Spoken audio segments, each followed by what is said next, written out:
ओम सहना भवतु सहनौ भुनक्तु सह वीर्यङ्करवावहै तेजस्विनावतीतमस्तु मा विद्विषावहै। ओम शांति शांति शांतिः।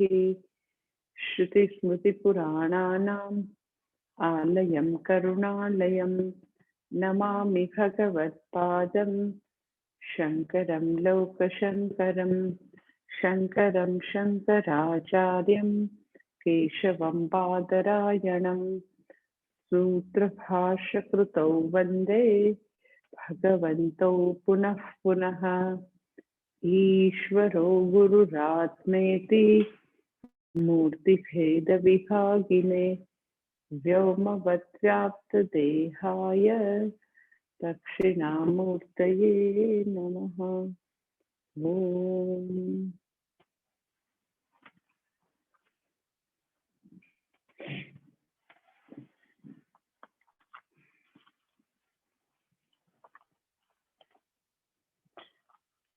तद्विद्धि प्रणिपातेन परिप्रश्नेन सेवया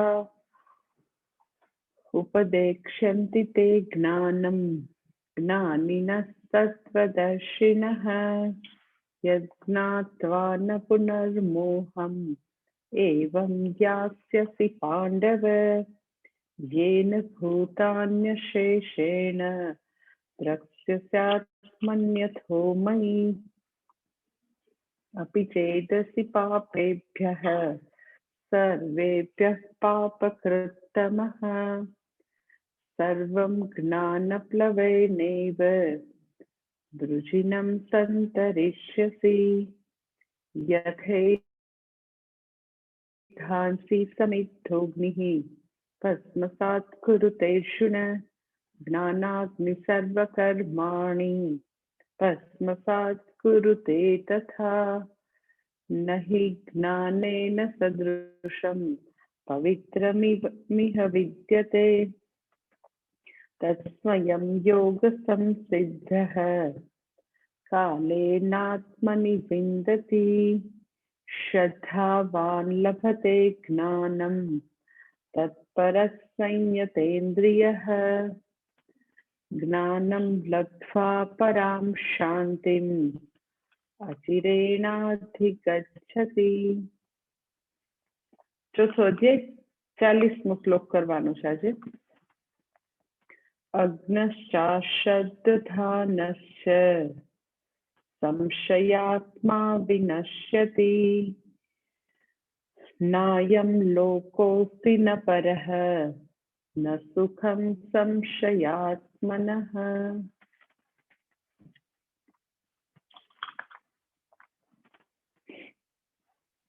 गई वखते આપણે સંગતિ ભાષ્ય જોયું હતું કે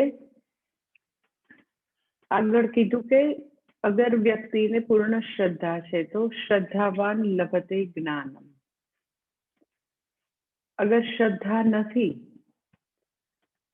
તો વ્યક્તિનો વિનાશ થાય અને એના માટે આદિશંકર ભાષ્યમાં સંગતિ ભાષ્યમાં કહે છે અત્ર સંશયઃ ન કર્તવ્યઃ પાપિષ્ટો हि संशयः कथम इति उच्यते। કે સૌથી કોઈ પાપિષ્ટ હોય તો એ સંશયાત્મા હોય, સંશયવાળું મન છે એ છે। શા માટે એ હવે અહીંયા આગળ ભગવાન આ શ્લોકમાં કહે છે। શ્લોકમાં 3 વ્યક્તિની વાત કહે છે। અગ્નશ્ચ, પછી કહે છે અશ્રદ્ધાનશ્ચ સંશયાત્મા। 3 વ્યક્તિ એ છે અજ્ઞાનીનો નાશ થાય છે, અશ્રદ્ધાવાનનો નાશ થાય છે અને સંશયાત્માનો નાશ થાય છે। પછી એ 3માં સુપરલેટિવ ડિગ્રી લાગે એટલો પાપિષ્ટ કોણ છે તો કે સંશયાત્મા। એટલે હવે સંશયાત્મા માટે પાછું કહે છે બીજી લાઈનમાં संशयात्मा विनश्यति न अयम लोकः न परः न सुखम संशयात्मनः। पहली लाइन में त्रणेय व्यक्तिनी बात करी के त्रणेयनो एज सच विनाश थाय छे, परंतु अज्ञानी અશ્રદ્ધાવાન અને સંશયાત્મામાં સંશયાત્મા પાપિષ્ટ છે, એને આ લોકનું પણ સુખ નથી, પરલોકનું પણ સુખ નથી, અને એ વ્યક્તિનો તો કે સંપૂર્ણ વિનાશ છે. આખું ભાષાંતર એવી રીતે થશે, અજ્ઞાની, અશ્રદ્ધાવાન અને સંશયાત્માનો નાશ થાય છે. સંશયાત્માને આ લોકનું સુખ પણ નથી, પરલોકનું સુખ પણ નથી. હવે સૌથી પહેલી વસ્તુ કે આપણને સવાલ થાય કે આદિ શંકરાચાર્યજી સંગતિ ભાષ્યમાં એવું કે છે, આવી રીતે કે છે, અત્ર સંશય ન કર્તવ્ય, તમારે સંશય ન કરવો જોઈએ. આપણને એવું થાય કે જે લોકોને સંશયો થતા હોય તો સંશય થોડીને પૂછીને આવે છે, અને સંશય ન કરવો એ થોડીને આજ્ઞાનો વિષય છે. એટલે ખરેખર તમે પૂછો તો એ સાચું છે કે જે વ્યક્તિને સંશય થતો હોય તો એ શા માટે થાય છે આપણે પછી જોઈશું, પણ એ મારી રજા લઈને નથી આવતું. તો એવી પરિસ્થિતિને નિવારવા માટે શું કરવું? તો આદિશંકર જરાક આપણને એ વસ્તુ સામે જાણે કે આપણને થોડા સજાગ કરે છે. જે સંશય વાળું મન છે એના પ્રત્યે આપણે ખૂબ જ ધ્યાન આપવાની જરૂર છે.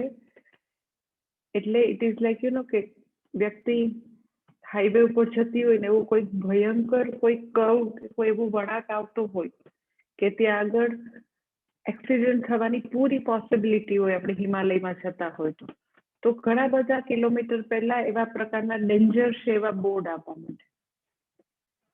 એટલે અહીંયા આગળ આપણને એવી વસ્તુઓ આપણી લાઈફમાં ન બને તો ભગવાન આપણને સાવચેત કરવા માંગે છે. નો ડાઉટ સંશય ન કરવો એ કોઈ બી રીતે સલાહ કે આજ્ઞાનો વિષય નથી, પરંતુ વ્યક્તિ અગર આટલું ખાલી વિચારે, પૂજ્ય સ્વામીજી બહુ જ સરસ વસ્તુ કહેતા હોય છે, ખાલી આટલું જ આપણે વિચારીએ કે મારે શા માટે ગુરુજનોના શબ્દો ઉપર સંશય કરવો જોઈએ, શાસ્ત્ર ઉપર શા માટે સંશય કરવો જોઈએ. કારણ કે બહુ જ સરસ એક વેલિડ પોઈન્ટ પૂજ્ય સ્વામીજી હંમેશા કહેતા હોય છે કે આપણે આપણા જીવનમાં એક્ઝેક્ટલી જે ઝંખીએ છીએ, જે મને જોઈએ છે, જેની દિવસ રાત જન્મો જન્માંતરથી જે વસ્તુની ખોજ છે, શોધ્યા કરીએ છીએ, એ પરમ સુખ જે છે એ જ મને શાસ્ત્ર અને ગુરુજનો આપી રહ્યા છે. કે જ્યારે બી એવા કોઈ પણ પ્રકારના સંશયના વાદળો કદાચ નજીક બી આવે, એવી કોઈ મંથરા જેવી વ્યક્તિ આપણી નજીક બી સપોઝ આવે, તો ખાલી આપણી જાતને આપણે આટલું કહી શકીએ કે મને પરમ સુખ જોઈએ છે, મારા ગુરુજનની પ્રવૃત્તિ અને શાસ્ત્રની પ્રવૃત્તિ, ભગવાન પોતાના શ્રીમુખેથી જે ઉપદેશ આપે છે એની એકમાત્ર પ્રવૃત્તિ છે, એનો એકમાત્ર હેતુ છે કે કેમે કરીને આપણે દુઃખમાંથી મુક્ત થઈએ. એ લોકો તો અહેતુક દયા સિંધુ છે. શાસ્ત્ર જે છે શ્રુતિ માતા એ સહસ્ત્ર હિતેશિની માતા છે. તો એક્ઝેક્ટલી પોતાના બાળકને જે જોઈએ છે એ શ્રુતિ માતા આપી રહી છે, ગુરુજનો એ જ આપી રહ્યા છે. તો એ વિષયોમાં જ્યારે સંશય કરીએ એટલે એક્ઝેક્ટલી આપણે જે કાંઈ કર્મો કરી રહ્યા છે, આપણે એમ કહીએ કે આપણે જ આપણી ખાઈ ખોદી રહ્યા છીએ. એટલે આ દિશામાં જરાક વિચારીએ તો શાસ્ત્રોની ઉપર શંકા કરવાની બદલે જ્યારે આપણને ન સમજાય, આપણને કઈ બી વસ્તુ આપણી પહોંચની બહાર લાગતી હોય, તો આ રીતે આપણી વિચારધારા હોય કે શાસ્ત્ર કદી મને કન્ફ્યુઝ ન કરે, શાસ્ત્ર મને જે જોઈએ છે પ્રાપ્ત કરવામાં હંમેશા એ જ સહાયક છે, ગુરુજનો સહાયક છે. તો મારે એના પ્રામાણ્ય ઉપર શંકા કરીને આપણે આપણી ખાઈ ખોદીએ છીએ. આપણને શું પ્રાપ્ત થવાનું? એટલે સંશય, એટલા માટે સંશયાત્માને પાપિષ્ટ કીધો. અને આઈ ટેલ યુ કે શાસ્ત્ર અને ગુરુજનોના શબ્દો ઉપર શંકા કદી ન થવી. ક્યારે એવો વિચાર ના આવે કે એ લોકોને એના નિહિત વસ્તુઓ સિદ્ધ કરવી છે, સંસ્થાએ, શાસ્ત્રએ, ગુરુજનો, એવો કદી પણ વિચાર ન આવવો. ઇનફેક્ટ આઈ ટેલ યુ, હું તો ખાલી મારું તમને વાત કરું તો મને કોઈ દિવસ ગુરુજનો જે છે એ કોઈ દિવસ મને કોઈ હ્યુમન બિંગ જેવી રીતે આપણે વિચારતા હોય કે આને પુરુષ, આ સ્ત્રી છે, આ છે, તો મને તો એવું કોઈ દિવસ ગુરુજનો માટે એવું સામાન્ય જે માણસો ના જે બધા માપવાના માપદંડ હોય, મને તો મારી લાઈફમાં એવો વિચાર નથી આવ્યો કે એ તો આ છે, એ તો આ છે, એનું તો આવું બેકગ્રાઉન્ડ છે, વગેરે વગેરે. મને યાદ છે કે જ્ઞાન સિવાયની કોઈ દિવસ કોઈ ગુરુજનોને સમીપ જાવ તો એ જેને માટે છે એ જ્ઞાન સિવાયનો વિચાર જ ના આવે. પરંતુ લોકોને શાસ્ત્રમાં પણ એવું વિચાર આવે કે આ બધા છે ને શાસ્ત્ર, આ બધું, આ યજ્ઞ યાગાદી જે છે ને એ બધા બ્રાહ્મણોએ ઉપજાવી કાઢે પોતાની દુકાન ચલાવવા માટે. આ બધી દક્ષિણા આપવાનું એનું છે, દક્ષિણા વગર ન થાય, તુલસી પત્ર ન મૂકી દેવાય, પત્ર પુષ્પમ ફલમ તોયમ. એટલે શાસ્ત્રના પ્રામાણ્ય ઉપર પણ શંકા, ગુરુજનો ઉપર પણ શંકા, વેદના પ્રામાણ્ય ઉપર પણ શ્રદ્ધા. એટલે તો એન્ટી બ્રાહ્મીન, એન્ટી વેદ મુવમેન્ટ કેટલી બધી આપણા ભારત દેશમાં કેટલી બધી જગ્યાએ, સાઉથ ઇન્ડિયામાં બધા હતી જ ને. એવું કરીને વ્યક્તિ પોતાની ખાઈ ખોદી રહી છે. એટલે આપણને એક વસ્તુ આટલી એકદમ જ સ્પષ્ટ હોય કે આપણે જે ઈચ્છીએ છીએ પરમ સુખ, એ જ શાસ્ત્ર ને ગુરુજનો મને આપવા માટે પ્રવૃત્ત થયા છે. એ થિંકિંગ હંમેશા આપણું એ ક્લેરિટી હોય તો શંકા નહીં જાય, તો સંશયો નહીં થાય. અને ફોર ધેટ મેટર એવા પ્રકારનું મન હોવા માટે બહુ બધું પુણ્ય જોઈએ, ખૂબ જ પુણ્ય જોઈએ. એટલે એ બહુ બધો ઈશ્વરનો અનુગ્રહ હોય, જન્મો જન્માંતરના સત્કર્મો હોય. પુણ્ય જે છે એ એવી વસ્તુ છે, ગ્રેસ કહીએ, કૃપા કહીએ, પુણ્ય કહીએ, એ ભગવાન સવારે ઉઠીને બધાને આમાં વેચવા નથી આવતું. ઈશ્વરની કૃપા, આવું શુદ્ધ અંતઃકરણ કે આપણને શાસ્ત્ર અને ગુરુજનોમાં કદી પણ સંશય ન થાય એવું પુણ્ય જે છે એ વ્યક્તિએ પોતાના સત્કર્મો દ્વારા ઊભું કરેલું હોય, સારા કર્મો દ્વારા. અધરવાઇઝ આખી દુનિયામાં જે પવન છે તો સંશય થાય. આજુબાજુ ઘણી બધી મંથરાઓ છે, એટલે મન કલુષિત થાય એવું બહુ બનવાનું. પરંતુ આપણી પુણ્યની મૂડી બહુ જ વધારે હોય. આપણે એટલા બધા સત્કર્મ કર્યા હોય, નિષ્કામ કર્મો કર્યા હોય, નિસ્વાર્થ કર્મો કર્યા હોય, એના પરિણામ રૂપ તો કે આપણા અકાઉન્ટમાં સત્કર્મ જમા થાય. તો દુનિયાના કોઈ પવન, કોઈ મંથરાઓ આવીને આપણા મનને ચેન્જ ન કરી શકે.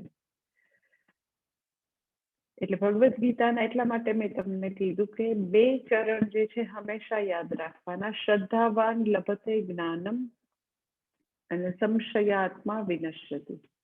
સંશયાત્મા માટે ભગવાન કહે છે કે લગભગ કઈ થઈ જ ન શકે, વિનશ્યતિ, પૂરું થઈ જાય. પહેલી વ્યક્તિની વાત કરે છે ભગવાન અજ્ઞઃ. અજ્ઞ એટલે અજ્ઞાની. અજ્ઞાનીનો પણ નાશ થાય. અજ્ઞાની એટલે શું? તો કે જેને આત્મજ્ઞાન પ્રાપ્ત નથી કર્યું. તો તો આપણને એવું થાય કે એનો કેવી રીતે નાશ થાય, એનો શા માટે નાશ થાય? બધા અજ્ઞાન લઈને તો જન્મ્યા છે. મારું જન્મ સમયનું કેપિટલ કઈ હોય તો સ્વ વિષયક અજ્ઞાન, ભગવાન વિષયક અજ્ઞાન, જગત વિષયક અજ્ઞાન. તો પછી હું અજ્ઞાન લઈને આપણે આવ્યા છીએ, તો શું કઈ મારો ગુનો છે? અજ્ઞાન હતું એટલે તો જન્મ થયો. જો આત્મજ્ઞાન પ્રાપ્ત થઈ જાય તો કઈથી જન્મ થવાનો હતો? તો ભગવાન એમ કે છે અજ્ઞાની છે નો વિનાશ. એવું શા માટે કે છે ભગવાન? એવું એટલા માટે કે છે કે અજ્ઞાની તરીકે જન્મ પામવો ત્યાં કઈ મારી ચોઈસ નથી, પણ અજ્ઞાની તરીકે મરવાનું કોઈ મને કીધું નથી. આખું મનુષ્યનો અવતાર, મનુષ્યનું જીવન જે છે ત્યારે મને એવી ચોઈસ હતી કે હું ગુરુના શરણે જઈ અને જ્ઞાન પ્રાપ્ત કરું. મનુષ્યના એના જીવનમાં રોજ શ્રેયસ અને પ્રેયસ એની સામે આવતું જ હોય, તો શા માટે મેં હંમેશા પ્રેયસનું વરણ કર્યું? કોણે શ્રેયસનું વરણ કરવાની ના પાડી હતી? એટલે દરેક મનુષ્ય માટે એને સમજણ પ્રાપ્ત થાય ત્યારથી શ્રેયસ અને પ્રેયસ બંને દ્વાર ખુલ્લા છે. પ્રેયસ એટલે ધર્માર્થ કામ, શ્રેયસ એટલે તો કે આત્મજ્ઞાન પ્રાપ્ત કરવું, મોક્ષ પ્રાપ્ત કરવું.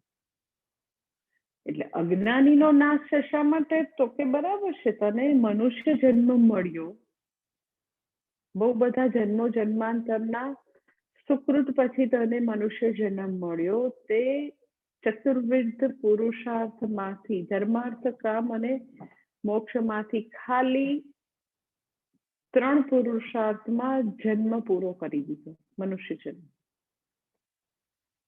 અર્થાત ભગવાને એવો જન્મ આપ્યો કે ત્યાં વ્યક્તિ જરૂર મોક્ષ પ્રાપ્ત કરી શકે, અને આપણે તો કે આપણને મળેલા મનુષ્ય અવતારને અંડર યુટિલાઇઝ કર્યો.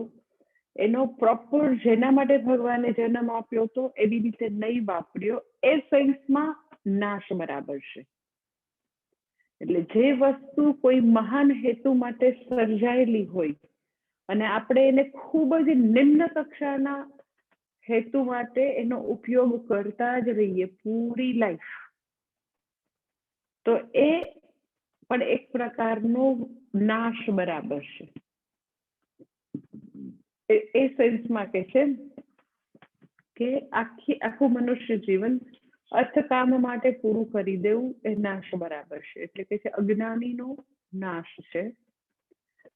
પછી બીજી વ્યક્તિની વાત કરે છે કે અશ્રદ્ધાવાનનો પણ નાશ છે. અશ્રદ્ધાવાન એનો અજ્ઞાનીનો નાશ છે, પણ અજ્ઞાનીમાં એવી પોસિબિલિટી છે કે વ્યક્તિ પોતાના જીવનના કોઈ પણ તબક્કે ગુરુના શરણે જઈ અને ભણી અને મુક્ત થઈ શકે. એટલે હજી એના માટે તો કે આવું ચોઈસનો હજી વિન્ડો ખુલ્લી છે. એ ન વાપરે તો નાશ બરાબર છે, પરંતુ છતાં એનો સંપૂર્ણ વિનાશ નથી, કારણ કે અજ્ઞાની ને ગુરુ પ્રાપ્ત થાય તો એ ભણીને મુક્ત થઈ શકે. પછી બીજી વ્યક્તિની વાત કરે છે ને એ છે તો કે અશ્રદ્ધાવાન. અશ્રદ્ધાવાન જે છે કેવું છે, તો મેં તમને શ્રદ્ધા વખતે વાત કરી હતી કે એક સાઈડ અશ્રદ્ધાવાન છે, એક સાઈડ અંધશ્રદ્ધાળુ વ્યક્તિ છે. અશ્રદ્ધાવાન વ્યક્તિનું શું છે તો કે કોઈ પણ વસ્તુને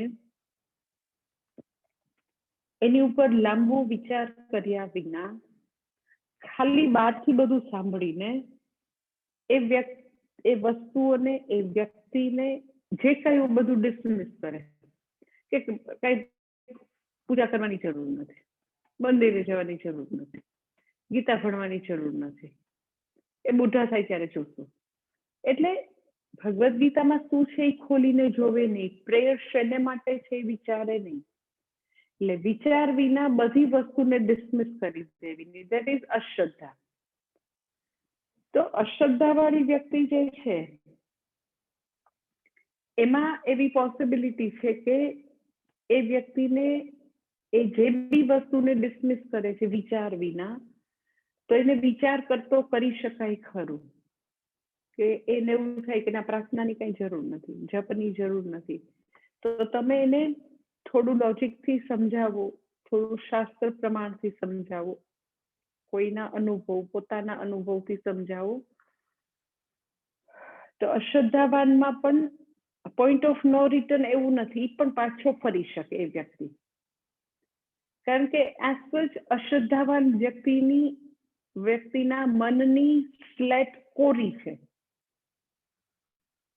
એ ભલે એવા બધા ઢગધડા વગરના પ્રશ્નો પૂછે, પરંતુ છતાં એની માનસિકતા કેવી છે, તો કે એને કોઈક યોગ્ય રીતે સમજાવે તો એ સમજે અને પછી સંપૂર્ણપણે શરણાગત થઈને એ બધું અનુસરણ પણ કરે. એટલે અશ્રદ્ધાવાન વ્યક્તિએ સમજ્યા વિના બધી વસ્તુને ડિસમિસ કરી હોય, અને જો એને કોઈ યોગ્ય ગુરુ ન મળે, કોઈ વિચાર એ કરે એવી દિશામાં સમજાવવાળું ન મળે, તો નાશ છે અશ્રદ્ધાવાન.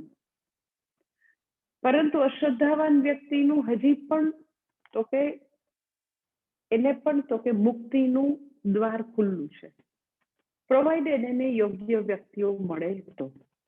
એટલે અશ્રદ્ધાવાન વ્યક્તિને પાછું એમ કે એવા બધા મીડિયાના લોકો, તમે કહો કે સોશિયલ મીડિયામાં ને ઇલેક્ટ્રોનિક ને પ્રિન્ટ મીડિયામાં એવું બધું કેટલું આવતું હોય, કેવું દીવા કરવાની ક્યાં જરૂર છે, એ દીવાનું ઘી જે છે એ તમે ગરીબ લોકોને શીરો ખવડાવો ને આ મંદિર બાંધો છો, એના કરતા તમે ગરીબ લોકોની છાત્રાલય બનાવો ને મંદિરોની ક્યાં જરૂર છે. તો એ બધા અશ્રદ્ધાળુ લોકો હશે. તો એવા મેં અશ્રદ્ધાળુ લોકોને ખૂબ જ શ્રદ્ધાવાન બનતાવી જોયા છે, કારણ કે તમે એને સરખી રીતે સમજાવો કે હા, મંદિરોની પણ જરૂર છે અને ગરીબ બાળકોના છાત્રાલયની પણ જરૂર છે. તમે કહો છો બરાબર છે, છાત્રાલયની બાંધવા જોઈએ, છાત્રાલય છે ને મંદિરનો બીજા પ્રકારનો હેતુ છે, અને બંને વસ્તુની સમાજમાં જરૂર છે. કઈ રીતે જરૂર છે સમજાવો તો પૂરી પોસિબિલિટી છે કે એવા શ્રદ્ધાવાન લોકો ને શ્રદ્ધા જાગે, કારણ કે એની મનની સ્લેટ કોરી છે. પરંતુ એને એવા અશ્રદ્ધાળુ લોકો હોય કે આ શું તમે મંદિરોમાં પૈસા બગાડો છો, આ શા માટે પદ્મનાભ મંદિરમાં આટલા બધા પૈસા લોકો આપે છે અને આપણા દેશમાં આટલી ગરીબી છે. આપણે સમજાવે કે આપણે થોડું એક રૂપિયા દાન કર્યું, જેને શ્રદ્ધા છે એને દાન કર્યું છે, અને તારે એ પૈસાનું જે કરવું છે તો તું તાર મહેનત કરીને કમાઈને કરવા માંડ ને પૈસાનું જે કરવું છે. પણ એવી અશ્રદ્ધાવાન વ્યક્તિને પાછા આવા અશ્રદ્ધાળુ લોકોનું મોટું ટોળું મળી જાય તો એવું શક્ય છે કે આખી જિંદગી એવા જ બધી સોશિયલ મીડિયાની એવી જ બધી પ્રવૃત્તિમાં એ એક્ટિવ થાય ને એનો પાછો ભરપૂર પ્રચાર કરે, મહાશિવરાત્રીની પૂજાની જરૂર નથી વગેરે વગેરે. તો એનો નાશ છે, કારણ કે ઇન ધ પ્રોસેસ કોઈ પણ પ્રકારની પુણ્યની પ્રવૃત્તિ એના જીવનમાં નહીં થાય, કે પ્રાર્થના નહીં કરે, પોતે કોઈ પણ પ્રકારની વિધિ વિધાન નહીં કરે, જે કઈ આ જીવનમાં કરવાનું, મરણોત્તર કરવાનું, બધું એમ કે એની જરૂર નથી. તો એવું બને કે એ વ્યક્તિની આખી લાઈફ એ અર્થકામમાં જ પૂરી થાય. અગેન એ તો કે અજ્ઞાનીની જેમ અશ્રદ્ધાળુ પણ આખી લાઈફ અર્થકામનો પુરુષાર્થમાં પોતાનું જીવન પૂરું કરે તો જ્ઞાનથી વંચિત રહે, તો મનુષ્ય જીવનના નાશ બરાબર છે. પરંતુ અજ્ઞાની ને અશ્રદ્ધાવાન વ્યક્તિમાં યોગ્ય ગુરુ મળે તો પોસિબલ છે કે બંને લોકો જ્ઞાન તરફ વળી શકે ખરા. પરંતુ સંશયાત્માનું તો કે પાપિષ્ટ વર્સ્ટ વસ્તુ છે સંશયાત્માનું. એમાં ભગવાન કહે છે almost point of no return, એમાં કશું થવાનું જ નથી. એટલે કે એને આ લોકના સુખ પણ નથી, પરલોક પણ નથી. એને માટે તો કે આલોક ને પરલોક નથી, તો મોક્ષ તો બહુ દૂર છે.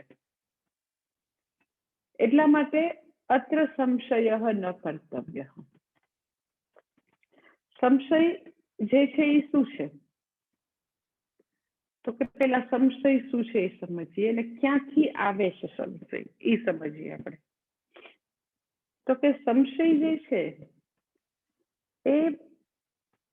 કેમ કે કોઈ પણ વ્યક્તિ જ્યાં જીવતી હોય તો એ કોઈ પણ સમાજમાં આજુબાજુમાં જે કોઈ વ્યવહાર ચાલી રહ્યો છે એ સામાજિક બધો વ્યવહાર, પોતાના પર્સનલ સંબંધોનો વ્યવહાર, તો એ બધી જગ્યાએ કંઈક ને કંઈક એવું રહેવાનું કે ત્યાં કંઈક ન બરાબર હોય વસ્તુ, ભયવાળી વસ્તુ હોય, યોગ્ય ન હોય એવું હોય, એવું બધે જ હોય. ડેન્જર. સપોઝ સિમ્પલ હું તમને કહું કે તમે પોતાના ઘરેથી બાળકને સ્કૂલે મોકલો છો, તો આખો વાહન વ્યવહારનો એક આખી જુદી દુનિયા છે, રોડની, ટ્રાફિકની દુનિયા છે. તો એમાં ડેન્જર છે કે તમારું બાળક સાયકલ લઈને લાઈક 2 વ્હીલર લઈને જાય, રિક્ષામાં જાય કે વેનમાં જાય, વોટ એવર છે બી જાય, તો એ જયારે ઘરની બહાર પગ મૂકે તો ભયવાળી, તો એમાં ભય છે દુનિયામાં કે એને કોઈ કિડનેપ કરી જાય, એક્સિડન્ટ થઈ શકે, પછી બહાર જાય તો એવી કંપનીમાં ફસાઈ શકે, એવી બધી પોસિબિલિટી છે. સંશય એટલે શું? સંશય કરનારી વ્યક્તિ હોય ને એને આખા જગતમાં ડેન્જર જ દેખાય, બીજું કઈ ન દેખાય. દેટ ઇઝ સંશય. હું એમ નથી કહેતી કે બારે એ ભય નથી, એક્સિડન્ટ થઈ શકે, મેં તમને કીધું કિડનેપ બી કરે, બાળક જે છે એ દારૂ પીરવા માંડે ને ડ્રગ્સ લેવા માંડે ને ખરાબ કંપનીમાં રખડી બી શકે. એન્ડ નંબર ઓફ આવી ડેન્જરની પોસિબિલિટી રહેલી છે. સંશયાત્માને ખાલી ડેન્જર દેખાય, એને સમાજમાં રહેલી સારપ ન દેખાય, અને એને એવું લાગે એ બહુ પ્રેગ્મેટિક છે, એ બહુ પ્રેક્ટિકલ છે, એ બહુ વ્યવહાર કુશળ છે.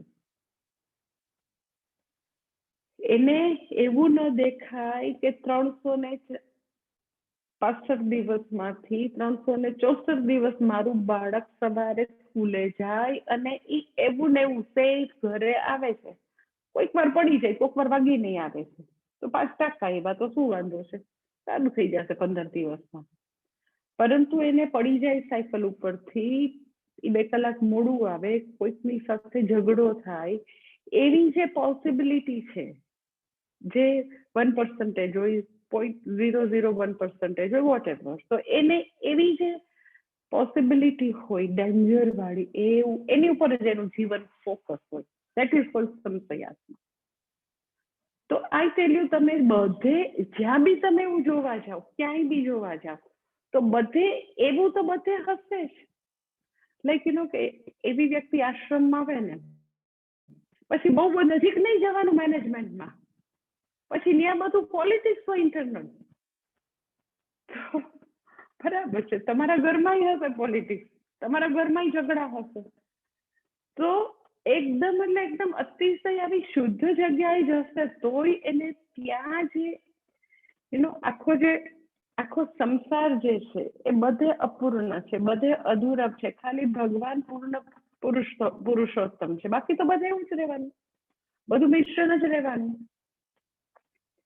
તો એવી વ્યક્તિઓ બધે ડેન્જર શોધે. પોતાના છોકરા છોકરીનું એના માટે મેટ્રિમોનિયલ બધી વાત ચાલતી હોય તો એટલું વિચારે તો કોઈ બી એનો પોતાના દીકરા માટે, એક પરિવારને હું જાણું છું અહીંયા રાજકોટમાં, તો એના દીકરાઓ માટે, બંને દીકરાઓ માટે એ છોકરી શોધે છે, 20 વર્ષથી શોધે છે.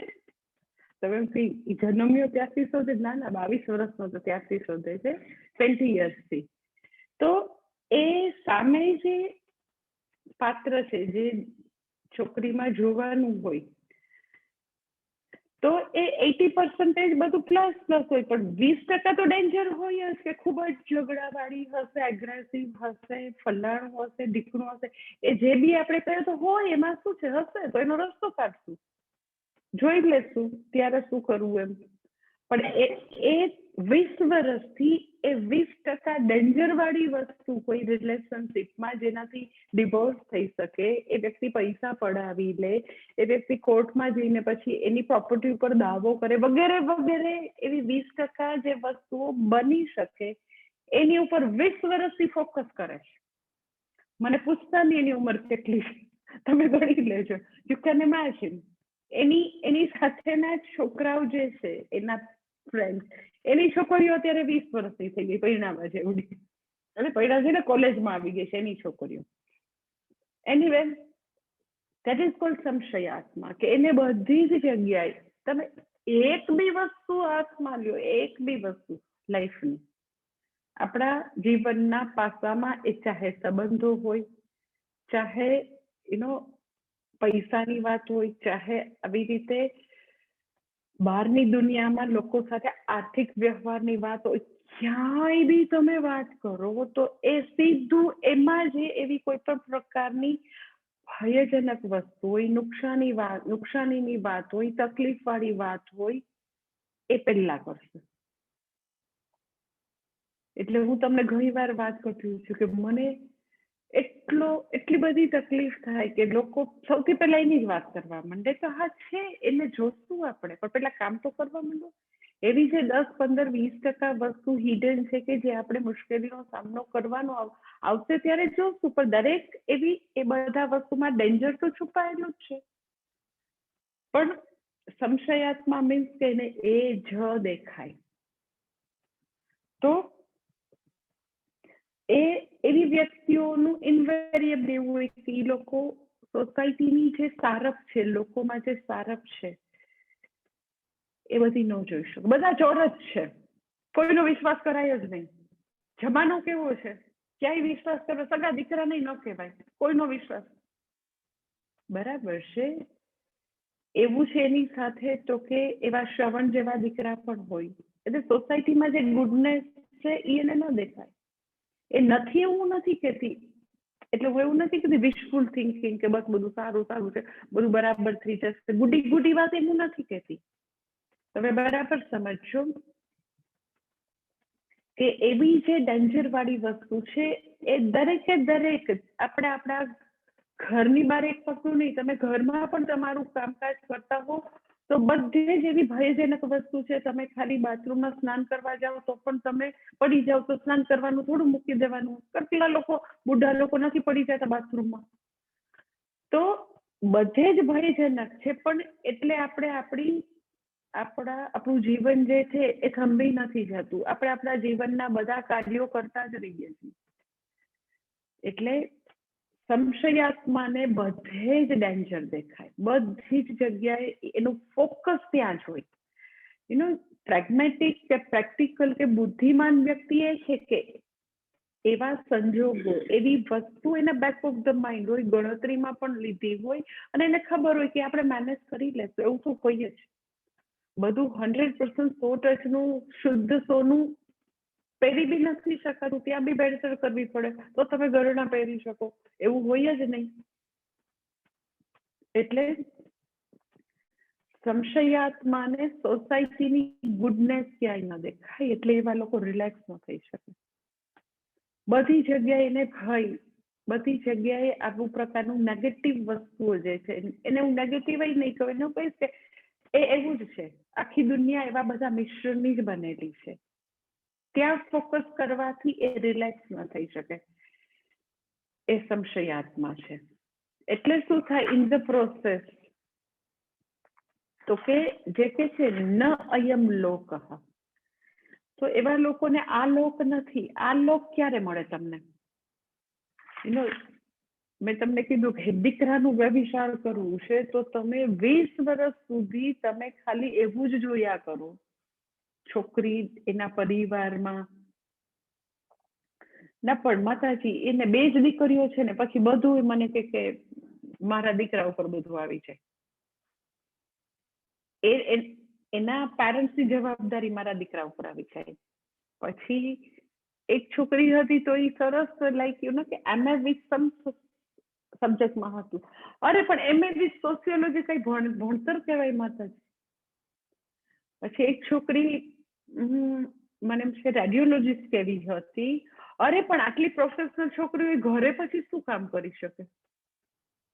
એમએ વિથ સોશિયોલોજી તો કઈ ભણતર થોડું કે રેડિયોલોજીસ્ટ છે તો કઈ પછી ઘરનું શું કામ કરી દેશે? એનું ઘરમાં થોડું ચિત્ત રહેશે? આટલી હાઈ એની ડિગ્રી છે તો થોડું રહેશે? આ સાવ સાચું. એ કઈ મારી બનાવેલી સ્ટોરી નથી કહેતી. હું તમને જેટલી વાત કરું ને એ બધું લોકો કે ને એટલે મગજના અમુક બધા સેન્ટરમાં એ બધું ફિટ થયેલું હોય.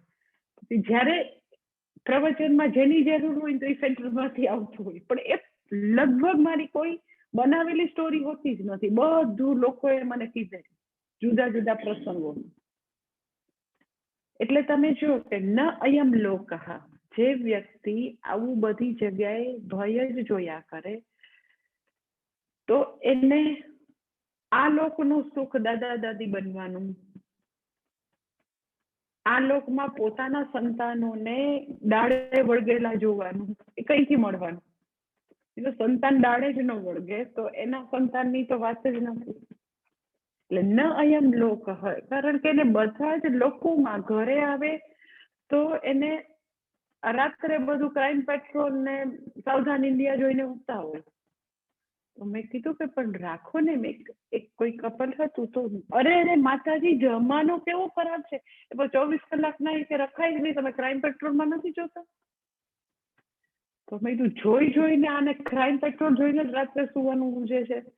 તો બધું જ કામ બેઠે કરે કે ના ઘરમાં કોઈને ન ઘૂસવા દે. પછી અમે લોકો બુઢા તો પછી બધું ચોરીને જતા રહે, મર્ડર કરીને જતા રહે. બરાબર છે, એનો 2-5 હજાર 10,000 લોકોમાં એકાદ કપલને એવું બી બનતું હશે, પણ એવું જ વિચારી એ મારી સાથે બનશે એવું. એટલે ન અયમ લોક, જે આવા સંશયાત્મા હોય, સોસાયટીની સારપ ન દેખાય, સોસાયટીની બધી આવી જ વસ્તુ એને દેખાયા કરે અને મારી સાથે ઘટી શકે એવા ભયથી જે જીવે એને આ લોકનું સુખ ક્યાં થયું? તો મને કહ્યું.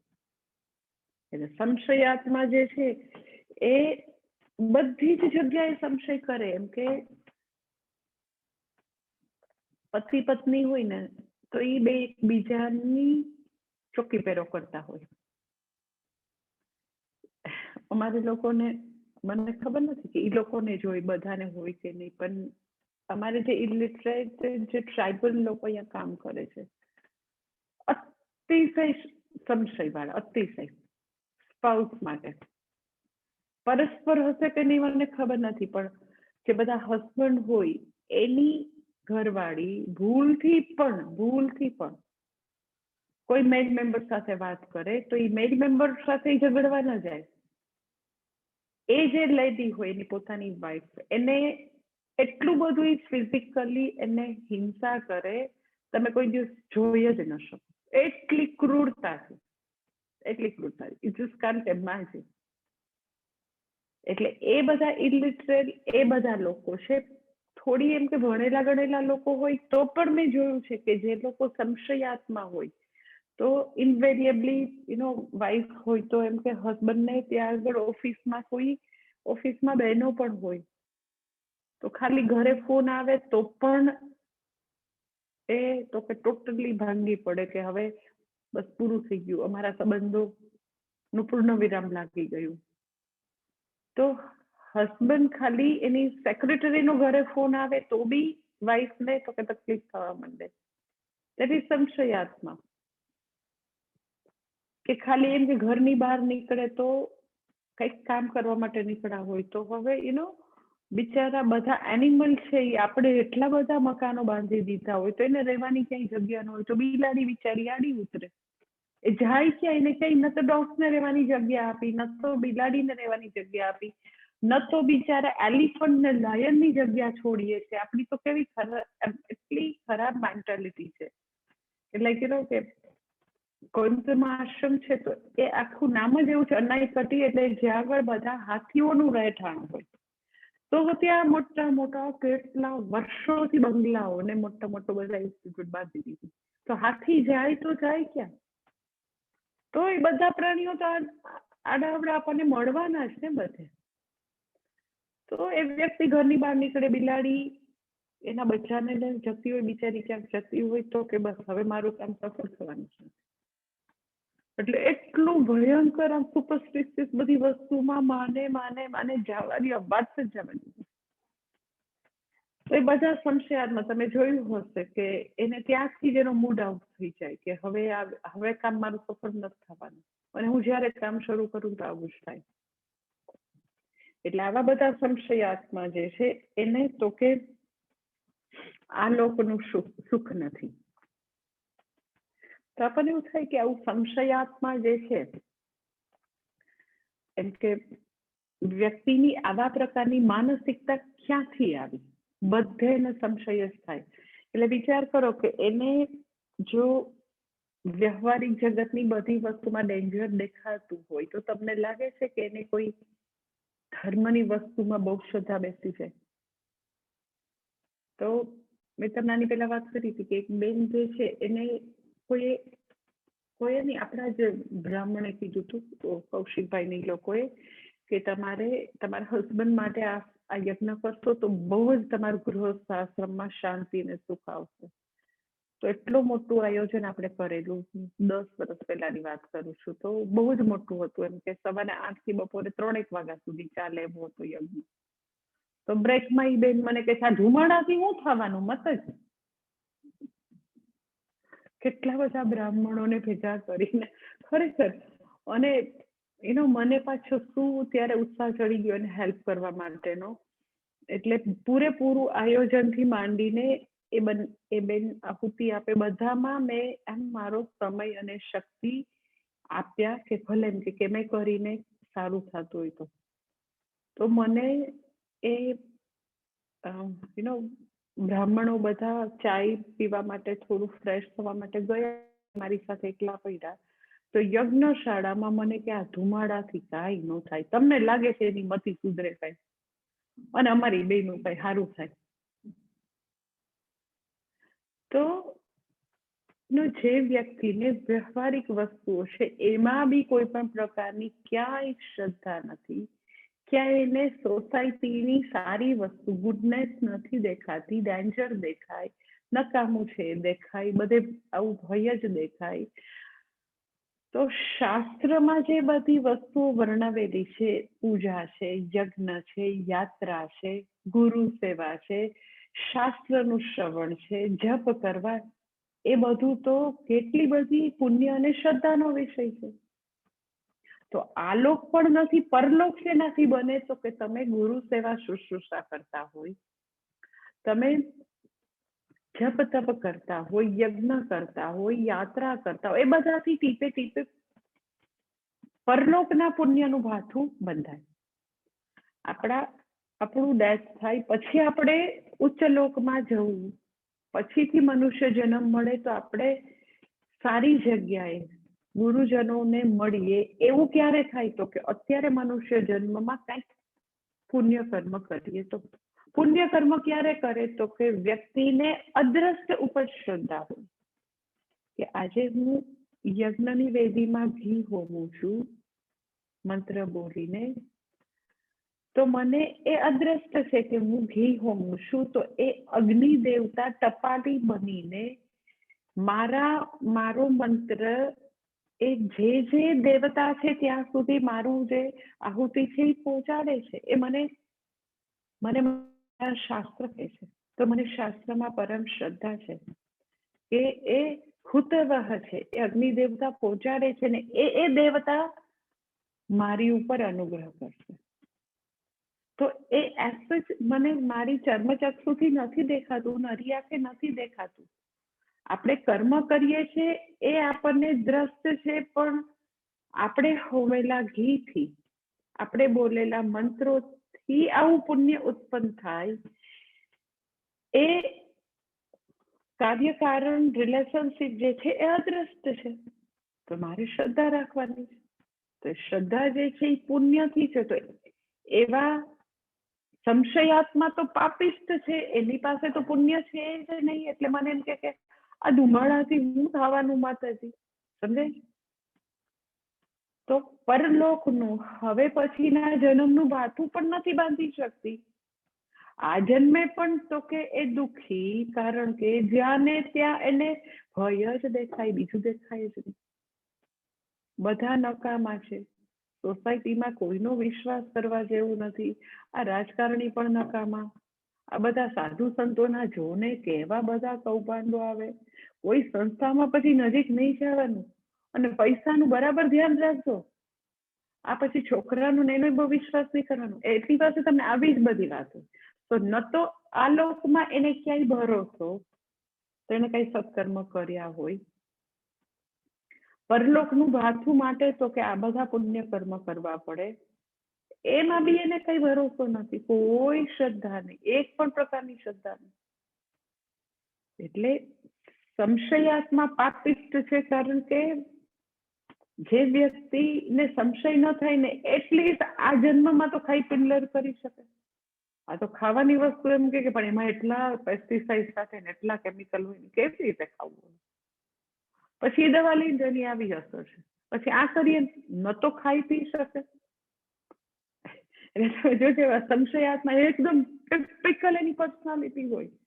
એટલે જે લોકો બિંદાસથી એટલીસ્ટ એનો અત્યારનું જીવન જે ખાઈ પીને લહેર કરતા હોય ને, તો બી સારું કે ચલો આ જન્મ તો કઈક કર્યું એને, ભલે ને એને કઈ પરલોકનું ભાથું ન બાંધ્યું. પણ સંશયાત્મા તો આ જન્મમાં, કારણ કે પતિ પત્ની વચ્ચે ઝઘડા, પોતાના બાળકો સાથે ઝઘડા, કારણ કે બધે શંકા, બધે ડેન્જર જ જોયા કરે, બધી જગ્યાએ એવું જ જોયા કરે કે એ આમ કરી નાખશે તો, એ આવું કરશે તો, પેલાના છોકરાએ આવું કર્યું તો આવું કરશે તો. એટલે તમે જો એને તણાવ જ હોય, એ રિલેક્સ ન થઈ શકે. રિલેક્સ થઈને જીવે તો આ લોકના ભોગ ભોગવી શકે. પછી કઈક પોતે પૂજા પાઠ સેવા શુશ્રૂષા કરે તો પરલોકનું ભાથું બાંધી શકે. ન તો આ લોકનું કઈ કરી શકે છે, ન તો પરલોકનું કરી શકે છે. એટલે પાપિષ્ટ છે. હવે સવાલ થાય કે એવો બિચારો સંશયાત્માની આવી હાલત કેવી રીતે છે? એવા તો એના કેવા પાપ, શું એક્ઝેક્ટલી એનું રીઝન છે? પૂજ્ય સ્વામીજી જરાક હ્યુમન સાયકોલોજી એની પાછળની સમજાવતા હોય છે. ખૂબ એના પાપ છે એ આપણું વૈદિક વિઝન છે કે વ્યક્તિને શ્રદ્ધા હોવી, પરમ શ્રદ્ધા, ધેટ ઇઝ પુણ્ય. અને આવું સંશયાત્મા ધેટ ઇઝ તો કે પાપ છે. ઓકે, તો એવી તો કેવી માનસિકતા, એવી કેવી રીતે બની? તો એનું સરસ પૂજ્ય સ્વામીજી સમજાવતા હોય છે કે કેવું હોય કે બાળક જે છે એ જન્મે ને ત્યારે ટોટલી હેલ્પલેસ હોય, ટોટલી હેલ્પલેસ. એને ટર્ન થવું હોય તો બી પોતાની રીતે ટર્ન ન થઈ શકે. એને ખાવું પીવું, એનું રક્ષણ પોષણ, બધી વસ્તુમાં 100% ડિપેન્ડન્સી. કાંઈ જ પોતે પોતાની જાતે ન કરી શકે. એટલે એવો નિયમ છે કે જ્યારે વ્યક્તિ એઝ અ ચાઇલ્ડ 100% તમે લાચાર હો, હેલ્પલેસ હો, તો તમારે કોઈ ઉપર ભરોસો રાખવો પડે તો તમે જીવી શકો, સર્વાઈવ તો થવાય. કારણ કે ભલે બાળકનો જન્મ થયો તો ભલે એવું લાગી રહ્યું છે આપણને કે એક ઇન્ડિપેન્ડન્ટ એન્ટિટી, માની તો કે નાડમાંથી બાળકને મુક્ત કર્યું, ડિલિવરી થઈ, બાળકનો જન્મ થયો, તો એક સ્વતંત્ર મનુષ્ય તરીકે એ હવે આ પૃથ્વી પર શ્વાસ લે છે એવું આપણે કહીએ, પરંતુ આપણને ખબર છે કે એ વખતે એ પોતે પોતાને સર્વાઈવ થવા માટે, જીવવા માટે, ખાવા પીવા માટે, સૂવા માટે, પોતાની એક દિનચર્યા માટે 100% ડિપેન્ડન્ટ છે પોતાની મા ઉપર, પોતાના મા બાપ ઉપર. એટલે જ્યારે વ્યક્તિ પોતે કઈ નથી કરી શકતી, 100% પોતે ડિપેન્ડન્ટ છે, હેલ્પલેસ છે, તો એ હેલ્પલેસનેસ વાળી સિચ્યુએશનમાં કોઈ જીવી ન શકે. હેલ્પલેસનેસને ક્યાંક એ વ્યક્તિએ સામે કોમ્પેન્સેટ કરવી પડે. કેવી રીતે કરે? તો કે પોતાના માતા પિતા ઉપર 100% ટ્રસ્ટ રાખીને. કોઈ બી વ્યક્તિ હેલ્પલેસનેસ સિચ્યુએશન રાખી ન શકે, એમાં જીવી ન શકે. પછી એને કોઈક જગ્યાએ તો કે 100% ભરોસો રાખવો પડે. એટલે જન્મે ત્યારે ઇનિશિયલી આપણે બધા એવી જ રીતે આપણો ઉછેર થયો હોય કે હા મારા મા બાપ જે છે ને ઇન્ફેલેબલ છે, એ મારું બરાબર ધ્યાન રાખશે, એ કોઈ દી નિષ્ફળ ન જાય, એ બધું બરાબર જ કરે, એ મારા ભગવાન છે. એટલે એને એવું લાગે કે એ કદી નિષ્ફળ નહીં જાય, ઇન્ફેલેબલ છે એ લોકો મા બાપ મારા. પછી ધીરે ધીરે બાળક મોટું થાય એટલે બહુ ઓછા સમયમાં એને એવી ખબર પડી જાય કે એને એવું લાગતું હતું કે મારા મા બાપ બધું જ કરી શકે, પૂરો ભરોસો હતો, 100% ટ્રસ્ટ એની ઉપર રાખેલો હતો, પણ જીવનની ઘણી બધી સમસ્યાઓ એવી આવી, એ હજી 2 વર્ષનું, 3 વર્ષનું, 4 વર્ષનું થાય ત્યારે ખબર પડી જાય એ લોકો કઈ ઇન્ફેલેબલ નથી. મારી મમ્મી છે ને કોકરોચ આવે ને એટલે એકદમ ચીસકો પાડે તો મારા પપ્પા આવે, અને પછી ઘરમાં એવડો મોટો સાપ આવ્યો ને તો મારા પપ્પા ચીસકો નાખે, તો પછી પાડોશીનો પેલો અંકલ આવે. તો એને એવું હતું કે આ લોકો તો સર્વશક્તિમાન, પરંતુ સર્વશક્તિમાન નથી એવું બહુ જ ટૂંક સમયમાં એને ખબર પડી જાય. પોતાની હેલ્પલેસનેસને કોમ્પન્સેટ કરવા માટે જે ભરોસો રાખ્યો હતો એ ટ્રસ્ટ તૂટે. એવી જ રીતે આપણે મોટા થાય એ સાહજિક પ્રક્રિયા છે, એમાં there is nothing wrong in it, કારણ કે એ તો ખાલી ત્યારે એવી ટેમ્પરરી અરેન્જમેન્ટ હતી કે જેથી કરીને આપણે સર્વાઈવ થઈ જાય, પણ એ ભરોસો તો તૂટવાનો છે, તો ઇન્ફેલેબલ નથી એ સત્ય એને સમજાવવાનું જ હતું. એટલે ટ્રસ્ટ તૂટવું એ નેચરલ એક પ્રોસેસ છે,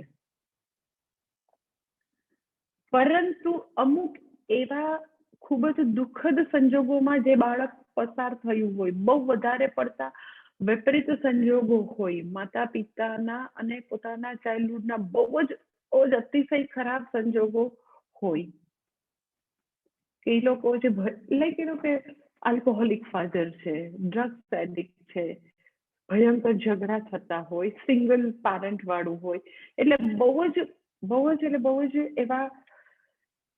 એવા ટ્રોમામાંથી બાળકને પસાર થવું પડે, એવી જ્યારે સિચ્યુએશન હોય, ટ્રસ્ટ તૂટવો એક વસ્તુ છે, પણ કેપેસિટી ટુ ટ્રસ્ટ તૂટવું that is very very damaging for child. વિશ્વાસ તૂટવો એક વસ્તુ છે, પરંતુ હવે કોઈ ઉપર વિશ્વાસ હું ન કરી શકું એવા પ્રકારનું ભયંકર ડેમેજ થવું એ આખી એક જુદી ઘટના છે. એટલે પૂજ્ય સ્વામીજી એના માટે સરસ એક્ઝામ્પલ આપતા હોય છે એનો, કે વ્યક્તિ જે છે એ ઉપવાસ કરે ને તો એમ કે ઉપવાસ સારા, આપણે એમ કે આયુર્વેદમાં એમ કે તમે અઠવાડિયે એક કરો, 15 દિવસ એક ઉપવાસ કરો તો તમારા શરીર માટે સારું. પછી જે બધા વેઇટ લોસ વાળા હોય એમ કે હા બહુ સારું વેઇટ લોસ થાય, તો ધેટ ઇઝ હેલ્ધી થિંગ, ઉપવાસ કરવો હોય.